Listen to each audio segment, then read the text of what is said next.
That brings us to our session today. Matt, thank you so much for being here. He is the co-executive director at Catalogue for Philanthropy. And Matt, we're so excited to have you today. Thank you for joining. Yeah, thank you so much for having us. We're excited to dive on in. As Candace mentioned, my name is Matt Gayer. I'm the co-executive director of the Catalogue for Philanthropy. We are a nonprofit ourselves in the Washington, D.C. area, focused on lifting up and supporting small grassroots nonprofits. So we work with about 400 local organizations in D.C. We also provide capacity building for nonprofits across the country, and excited to be here with you today, and excited for our amazing panelists to be here with us as well. Carrie and Michelle, if I'll let introduce themselves here in just a second.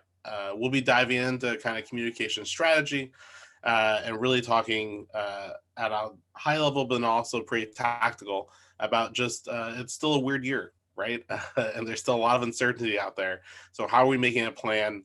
And just like some of the other sessions we're going to talk about, how we're really connecting with our audience, because we know that they have a lot going on, we have a lot going on. So how can we be efficient and effective there? But with that, I want to give our panelists a second to introduce themselves. So Carrie, would you like to just tell us a little bit about you and your work? Then we'll introduce Michelle. Thank you, Matt. Thank you, Candace and Jenna, for having us. I joined a little early, so I could hear a little bit more about CosVox, and it sounds amazing.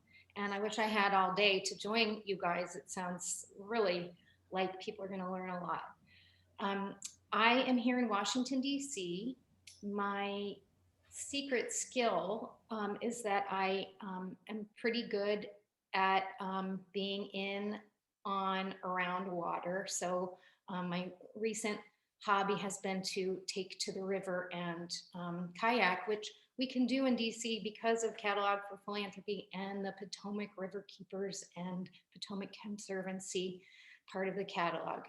I work mostly in the climate space, the environmental space.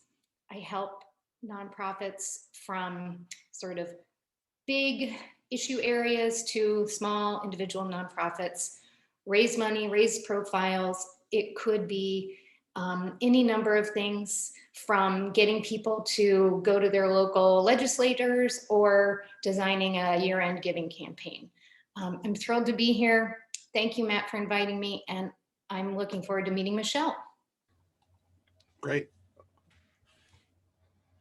Hi, I am Michelle Pendoli, and I am the founder of Penn Communications, which is a small independent consultancy that works with nonprofits, and particularly cultural nonprofits and their leaders, to develop and implement communication strategies that work. So I serve as the bridge between executive big picture strategy and boots on the ground. That is over and over again where I've seen the friction happen. And so my mission is to come in and make your jobs as nonprofit communicators easier, better, more effective through smart strategies. So in terms of my background, I am also here in Washington, D.C., or Arlington, Virginia, more specifically, if you're hyper local. And I've been in the DC area for more than 15 years, working with major cultural nonprofits, including the Kennedy Center. I have had the good fortune of being involved in some really big publicity campaigns, but more than that, I have had the pleasure of leading change campaigns, particularly around image and social impact. So for those of you in Washington, D.C., you'll know there's a lot of construction going on here. And my favorite project, and probably we'll call it my secret skill, was opening the Reach, which was the Kennedy Center's capital expansion right on the Potomac River. And it was transformational in that it had such a focused purpose to serve the Washington, D.C. community at a very grassroots level. And through that, I learned about art and architecture, which is another kind of new love, which how do you design a building for public spaces? So thank you, Matt. I am so excited to be here. Carrie, it's very good to meet you. And I will just close by saying, I am on this panel in large part because of relationships. And every step along the way, every job opportunity, every pitch that I've made has come through relationships. So as you're going through today and as we're talking, I'm going to bring us back to basics a lot. And those basics start with relationships. So shout out to Kelly Carnes of Carnes & Co. She introduced me to Matt. She's another nonprofit communications professional. And so now I have the chance to meet all of you, which is what it's all about. We're building relationships. So thank you. Great. Well, I want to dive on and get to a question that's very 2021 focused first. A lot of the partners we work with have struggled with or asked about the balance of talking about what they did during COVID, right? Which in many cases was amazing, heroic, incredible, but also a lot different than what they're doing now. And for many of them, what they're doing now still isn't fully what they're going to be doing in 3 or 6 months, hopefully, as long as things kind of keep reopening. So any advice on kind of balancing, obviously they want to honor and talk about the great work they've done, but they also want to talk about the work they're doing, but they also want to kind of give a picture of where they're going. Any advice on how to balance those lenses right now for nonprofits? Michelle, do you want to go or shall I jump in? I'll start really briefly and then maybe pass it on, and just say that, we've all been on this incredible journey together over this past year. And probably for the first time, the entire world has some sort of shared experience. And so that is still very relevant right now. At the same time, the past is only as relevant to the extent that it still defines you today and defines your work going forward. So I think that rather than think of it as a balance, I would be looking at a through line. How does what we've been through this past year affect you today and going forward? So as an example, I work in the performing arts. I think we all know that the industry shut down completely. And for the most, it's starting to reopen, but an entire industry, about 5 million people, spent the past year not working. Artists not working, not being able to be in spaces together. It is an existential crisis. And so a lot of arts organizations pivoted to digital presentations. I work with the Washington Ballet, and they started streaming. Right? They didn't have the capacity. Now we're coming out of COVID. We're returning to live performances. Digital at first seemed like a second best, right? Streaming live performances it seemed like a poor substitute.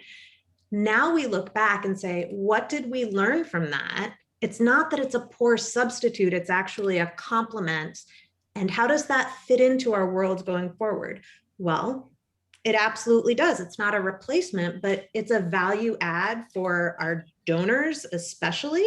And digital capacity, the cameras to shoot a digital film, that costs money. So what a fantastic way to say, here's what we've learned from the past. We've learned that digital works. We've taken this past year to think really carefully, and here's what it means for our artists and our community going forward.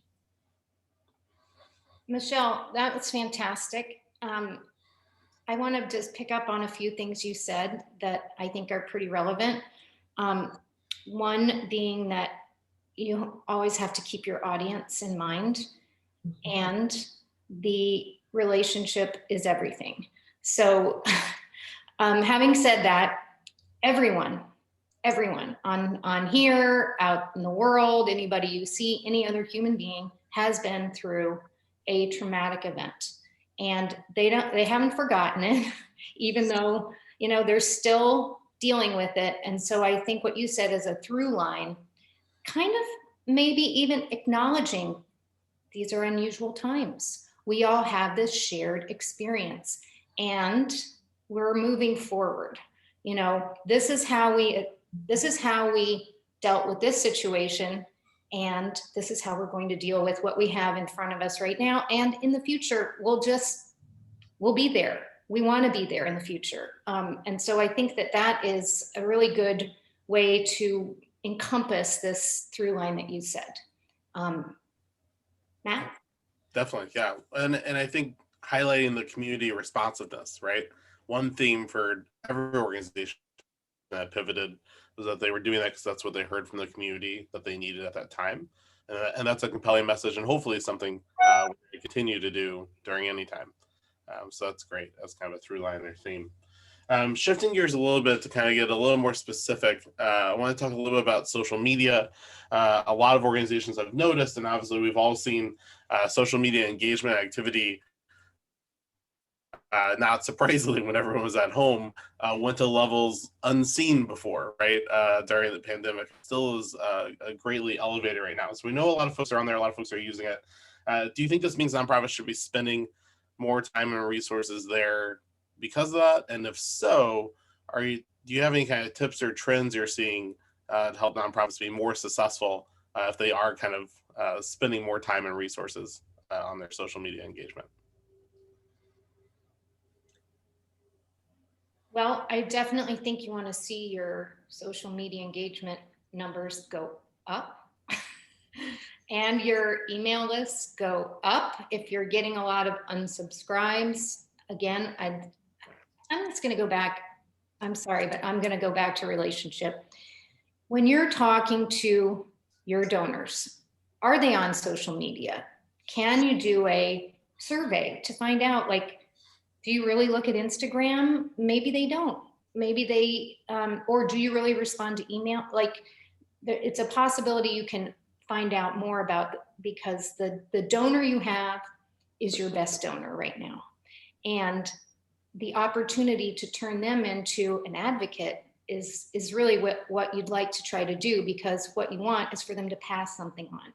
So if they feel connected to you, if they understand what you're doing, if they want to jump in and help out because what you're doing is really lifting up a key piece of the community that is important, that will resonate, and then you will see those numbers climb. It is possible that you have donors that are over 60 and they're not on Instagram, they're not on TikTok, they're not, they don't like a digital platform. Maybe you take a pic, you do a small postcard mailer at Giving Tuesday time that is an exact replica of a social media post, but you pop it in the mail for them. I think you do have to think about those things. I would agree. So if the question is, should I be investing more in social media? I would say more what? More than what? What are we measuring against? And that is the wonderful thing about kind of living in this digital space, is that we have access to so much information about our audiences. And so I would ask, what is social doing for you now? What are your KPIs, your key performance indicators, and can social help you reach those benchmarks better? And you also need to think about opportunity costs. What could you be spending money on instead? So I think that more fundamental than looking at individual social channels or tactics is to make sure that all of your content, the stories that you're telling, and the channels that you're working with, the traditional and the digital channels, are they all working together? And are you using those channels and that content to connect with your people? That's Definitely. really exactly right, Michelle. And I'm just going to add one other thing, which is your team. Yes. We've all been stressed out. I know everybody wants to do more, do better, do it all. If your team is in conflict, or don't feel that things are working out, you're not going to be able to do the work that you have to do. I mean, it's just, I have heard it many times. It's topic A in a lot of nonprofit work right now is just how do you, and I'm sure we'll get to it, but if your team is connected, then your work will be connected. So back to you. Michelle, I want to go back to one thing you were saying there around, performance indicators and kind of the data part. We definitely hear from partners often that sometimes they feel like they're, posting into a void, right? Or they're, spending all this time on social media, but what am I getting out of it? So you can talk just a little bit about how, some basic tips for evaluating that effectiveness, right? To get a sense of, are we doing well? And is this worth it? Yeah, so I will start by saying that every nonprofit and every audience is different. There is no one size fits all, but the principles remain the same, whether you're talking about social, traditional, one-to-one fundraising. So I always start, anytime I'm writing a communications plan, I do a digital audit. So I get into a client's Google Analytics and say, what's happening here? How is my Facebook audience engaging with my landing page or my landing pages? What does a conversion look like? I mean, I know this sounds very, very basic for those that are working in the digital space, but if you're, a fundraiser and a communicator and wearing 10 different hats, sometimes it's tough to stop and think. So, what does your funnel look like and how is social feeding your funnel? So how do you define a conversion and what is driving that? So that's one thing. The other point that I would make in this moment right now is to understand not only who your audiences are, but who your audiences aren't. I loved that Carrie talked about a donor who may not be on social media or who may not be giving through social media. Okay, well, how do we meet them where they are? At the same time, in my space, and with cultural organizations in particular, we have a habit of going back to the same well over and over and over again. Our donors are typically older and wealthy and white. Typically, that has been changing. But if all of our communication strategies are always geared towards one demographic, well, hey, what's our demographic going to look like? And so in this moment of change, in this moment of kind of renewal and reinvention, what a fantastic time to be looking at, okay, who do we want our next generation of donors to be? And do our communications tactics need to change? Do we need to introduce TikTok? Because you know what? Our someday major donor is there. Definitely. Well, I think a great reminder to kind of follow audience, right? And it only makes sense to invest in platforms or channels that our audience is on, but also our messages need to be geared towards them. But to your point, also, if there's a big audience segment we're missing, we're gonna have to start giving them something to find, right? Because otherwise, they're not just gonna show up. Speaking of audience, or sorry, go ahead. Oh, I was just going to say, just the great thing about digital is that you can leverage past content to, I was at a great fundraiser for the Catalogue for Philanthropy a few months ago, and I can hardly wait to see some of the digital pieces come out later in the year that they could record them, they can reuse them, they can resend them, edit them. So it just extends the shelf life of your content. Definitely. Thinking about audience again, last year we know audiences were really, especially kind of donor audiences, were responding strongly in any communications about basically any type of action or progress, right? They were just really excited to see nonprofits get something done because they felt powerless with everything happening, right? They felt isolated, so they wanted to see that sense of impact. Do you have a sense of kind of what messages or themes are resonating most now with audiences? Has that shifted some? What are folks looking for right now from our communications?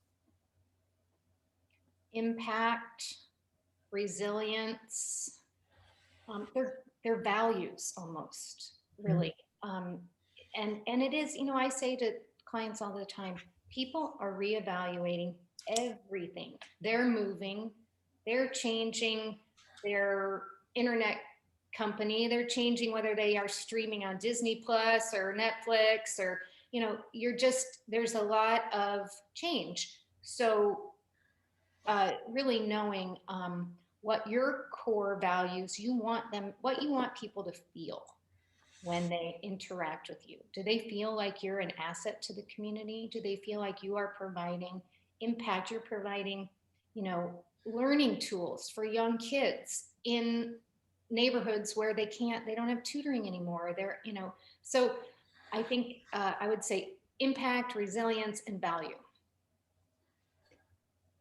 Ditto. Yes, all of those things. And I might add, or as a compliment, just humanity. I think that particularly with some of the larger nonprofits, small nonprofits are fantastic at being human and being personal, in my experience. But you know, the bigger you get, the more bureaucracy, the more audiences you're trying to serve. And so sometimes we distill our communications down to the lowest common denominator so that our messages reach all of the people. And that's sometimes necessary, but at the same time, I often see it coming at the expense of humanity and being personal, being very personal with how you communicate with a mass audience. So I would just say again, you know, a polished video is sometimes not as powerful as something that is raw. Something that is raw is much more relatable at times. Carrie gave the example of service delivery, right? Like, what does it mean if a student can't get school lunch, right? That's a very personal, real way to talk about a national hunger crisis. Going kind of specific again on another channel, a lot of folks, and especially local nonprofits, are always thinking about and sometimes only dreaming about getting some earned media opportunities, right? Connecting with local media, whether that be local newspaper, radio, TV, you know, online magazines. Any advice there? Because it's obviously still a very busy and saturated news cycle. It was really difficult for organizations to kind of get highlighted last year unless they were working on kind of the front line specifically. So any advice, you know, kind of today for smaller, medium nonprofits to get connected with local media? Michelle, I don't want to dominate if you have something you want to say. No, I mean, I always have something I want to say, Carrie, always. But please go ahead.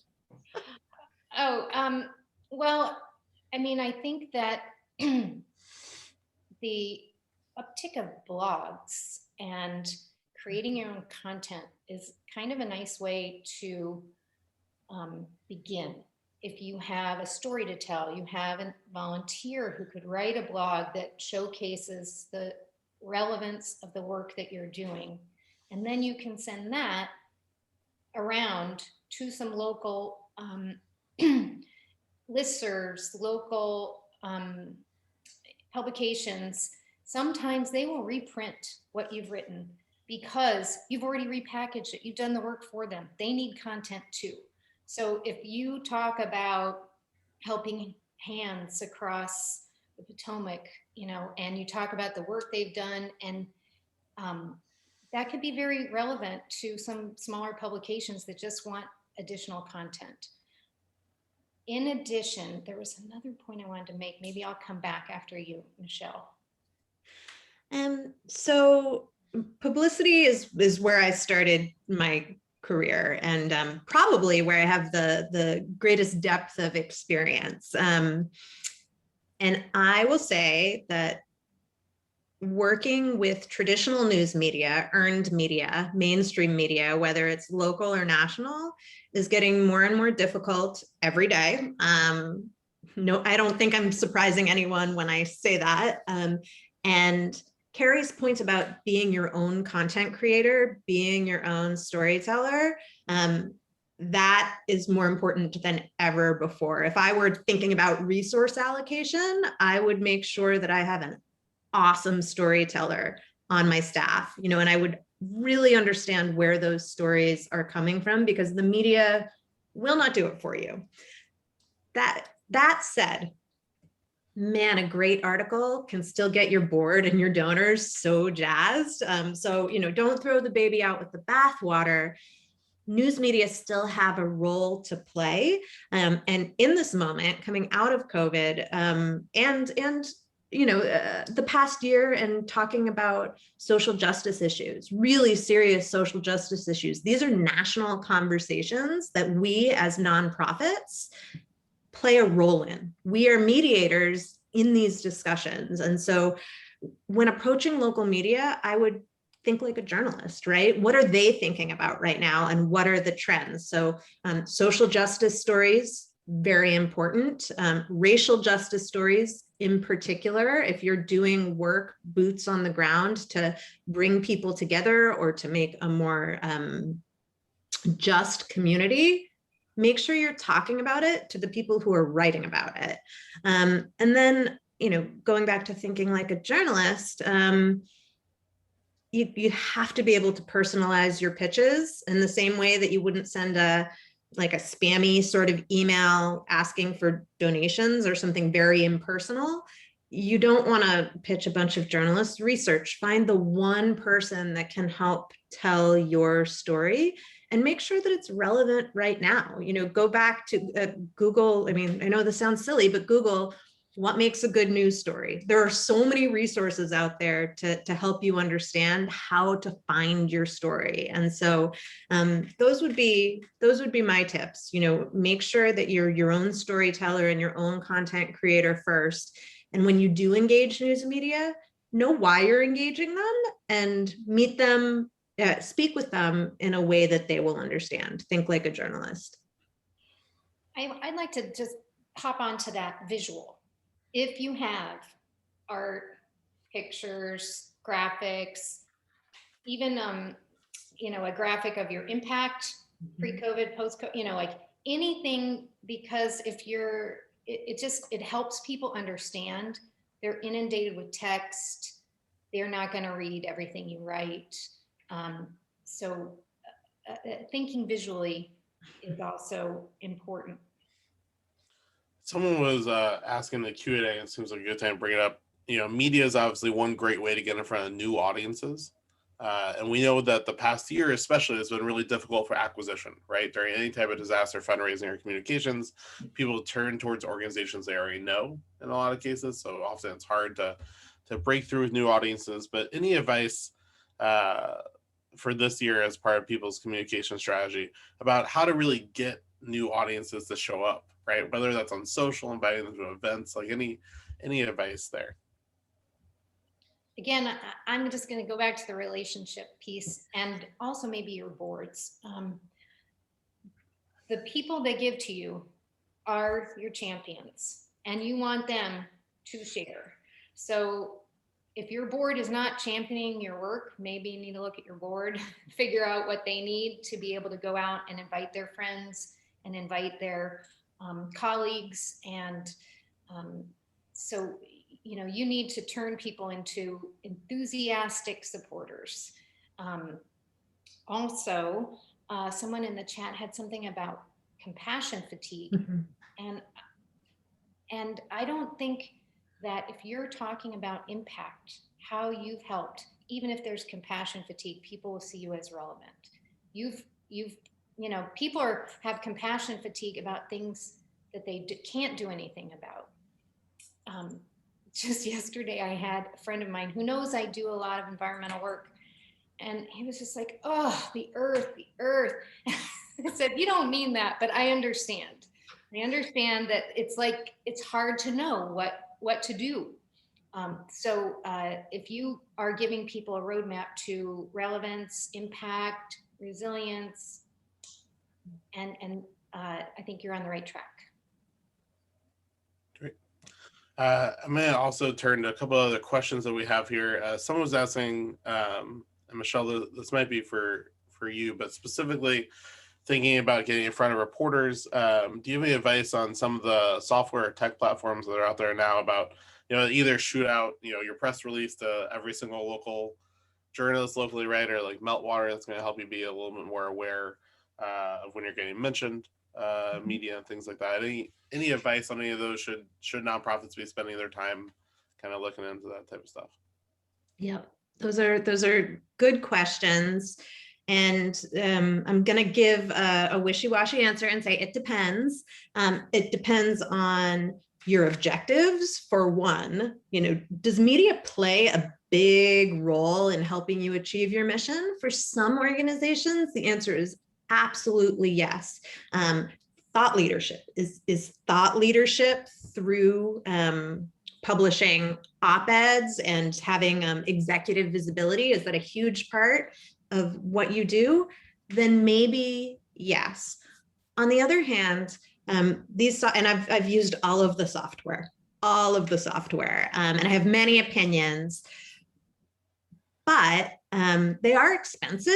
And if you are a small nonprofit, that is a big chunk of your communications budget for something that, if you're willing to do the legwork, a lot of times you can find the information you're looking for on Google. I would only recommend any sort of enterprise PR software if you've got a dedicated PR staff or a dedicated person who knows how to use it well. I would also say media relations in particular is becoming, again, because of the the death of news media, it is becoming so specialized. Media relations is not hard, but it is hard to do well. And so don't be afraid to educate yourself about kind of the tricks of the trade, or go to somebody else who does know. Maybe it's your board. A lot of boards have kind of executive communications professionals who may have some resources. So yeah, I wouldn't, if you're a small nonprofit, I would think very hard about how you justify the investment in a Meltwater or a Cision. I've used them. They're great. I've used them at every big nonprofit I've worked at, and they help me do my job better, but only because it fit within a context. Definitely. Someone was asking at a higher level, just how you define success in a communications plan. So I know we talked about that for social media, but just overall, how do I kind of know the communications is working, right? What am I looking at? Any advice there? Carrie? Go ahead, Michelle. I'm going to say the same things. I know. I feel like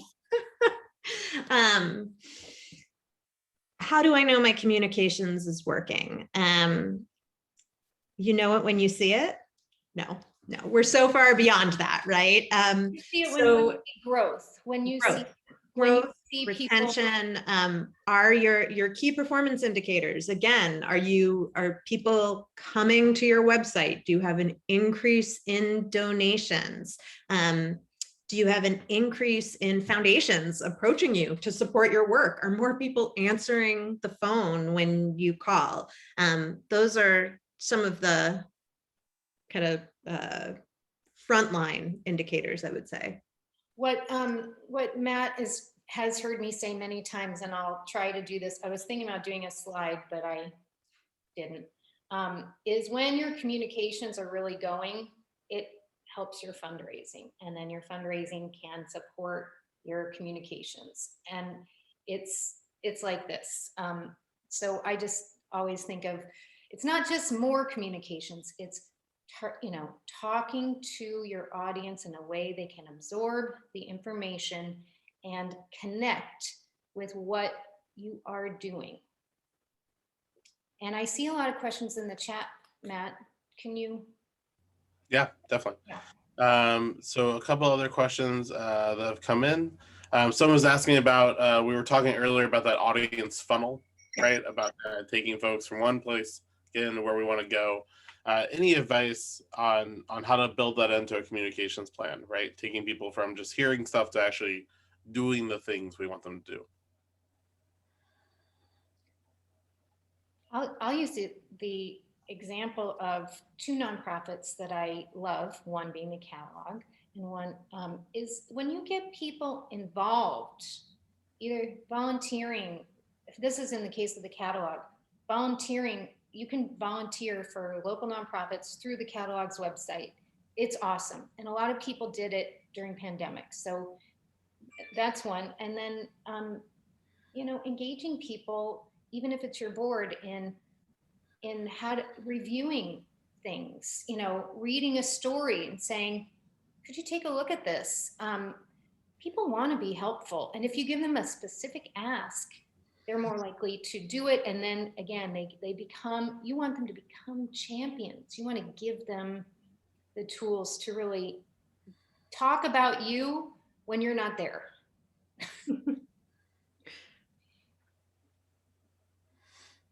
Great. There was another really specific question here, but it's just on, and it's probably outside of your broad communications plan, obviously, but we know a lot of folks are emailing their listservs, and we know a lot of large or international nonprofits sometimes do the text, you know, to give or just text updates with their lists. Are you seeing any smaller, medium-sized nonprofits using that text option with their audiences? Or that's still largely at the national level?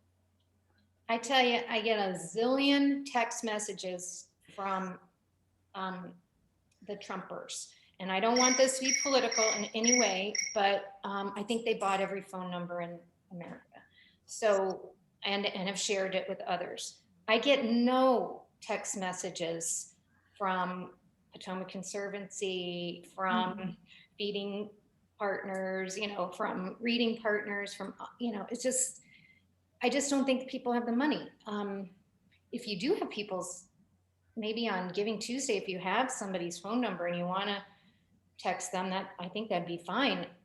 I don't know to what extent for a small and medium nonprofit it is affordable and will produce the results that the effort takes. I agree. I have one client that has been using text to give successfully during virtual events, and they were able to raise somewhere between $70,000 and $80,000 via text during a virtual gala last year. Now, I will tell you that subsequent efforts to use text to give during other virtual events, far less successful. People were happy to do it that first time. We were in the middle of a crisis. And to Carrie's point, it was expensive. I think that you know, everyone was happy to try it, but I don't know that anyone with my client was eager to try it again. Definitely. One channel we haven't talked about, but we know is increasingly critical, is email marketing and email communications to our audiences. Obviously, at the same time, I think probably the daily record for emails sent probably increases by the day. So any advice on helping your emails stand out, or probably even more importantly, just getting them opened and getting them at least briefly read? Any advice or tips there? Okay, back to relationships. If they know you, they might open. If they don't already know you and you're getting more and more emails, you know, you might just be hitting a whole bunch of unsubscribes. And if your unsubscribes are going up, that might be a note that you're not really hitting the target. But the other thing is, the reason why we get so many emails is because it works. You know, if it didn't work, we wouldn't be getting 8,000 a day. So, you know, I think it's a lot about whether or not people know who it's coming from. Mm-hmm. So again, with your board, if your board forwards an email, you know, a board member forwards an email to their friends from you, more likely to get opened. A little harder to track, but still getting open. I want to name check Will Montgomery, who is posting some excellent stats to the chat about the effectiveness and the open rates for text, email conversion rates. You're welcome, Will. And I think that underscores the point we were talking about earlier, which is understanding your ecosystem and understanding how your channels are working together. Because, you know, if we were having this conversation 15 years ago, we would be talking about, you know, direct mail, and, you know, 15 years from now, email will maybe be dead and we'll be talking about some other new technology, right? And so, you know, understanding the entire landscape is important. The other point that I will make, if you want to get your emails opened, make sure they're delivered, make sure they're opened. How do you make them open? Write an awesome headline that connects, a subject line that connects with your audiences. I think that, you know, again, when we are so busy, it's really easy to dash off a subject line and call it a day. But you've got the technology, you can test what works. You can really analyze and optimize your email content simply by, you know, just following some rules and being a good writer. Definitely. Well, and we also see, to carry to your point about knowing who the email is coming from, one of the best variables to change and test and look at is the sender, right? Is making sure the sender is a person, not an organization, because I can ignore an organization and not feel guilty about it. But I feel slightly guiltier if Michelle sends me an email from PenComs, because I'm like, oh, well, that's a human. I should maybe open it. And secondly, testing, right? Is it my founder, is my ED, is my board chair, is my program director? Do different audiences respond to someone different?